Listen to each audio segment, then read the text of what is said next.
Samantala, todo handa na rin para sa Rally for Peace ang Quezon City LGU kung saan naroon ang Central Temple ng INC. Pagtitiyak ng pulisya, ipatutupad ang maximum tolerance sa mga dadalo. May balitang A to Z si Kim Salinas.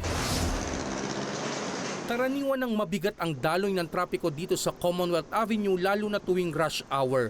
Pero sa Lunes, inaasahang mas titindi pa ito. Sasabayan kasi ito ng motorcade ng mga miyembro ng Iglesia ni Cristo patungo sa kanilang National Rally for Peace. Wala naman kami nakitang active or passive threat hanggang ngayon. Ang talagang magiging problema sa dami naman ng participants nila at dami ng sasakyan, kailangan maipila natin ng maayos. Ayon sa reports, isasagawa rin ng National Rally for Peace ng INC sa iba't ibang lalawigan sa bansa. Ito'y bilang suporta sa pahayag ni Pangulong Ferdinand Marcos Jr. na huwag nang patulan pa ang panawagang impeachment laban kay Vice President Sara Duterte. Inaasahang lalahok ang maraming miyembro mula sa INC Central Temple dito sa Quezon City. Ang target nila is 1 million, pero hindi naman lahat yun i-generate galing dito sa Central. Meron kanya-kanya silang distrito at from all points sabay-sabay silang pupunta. Dito sa amin, ang concern namin, siguro about mga 2,000 na minibuses ang allotted dito na sasakyan nila. Sa parte ng Quezon City Local Government,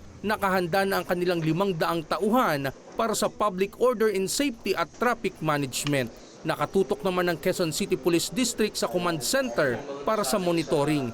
Ayon sa NCR Police Office, sumailalim na sa briefing ang kanilang mga tauhan sa pagdagsa ng mga makikilahok sa rally. Mahigpit naming ipatutupad ang maximum tolerance policy para sa maayos na ugnayan sa mga kalahok at seguridad ng lahat. Ang NCRPO ay magdideploy ng sapat na kapulisan mula sa iba't ibang unit tulad ng CDM teams, SWAT at medical teams para masiguro ang seguridad ng aktibidad. We will make the necessary recommendations sa INC, sa pamunuan ng INC. Meron na po kami mga initials na ibinigay na mga suggestion.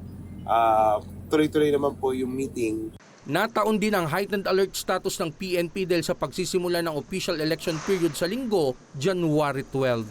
Para sa Balitang A to Z, Kim Salinas.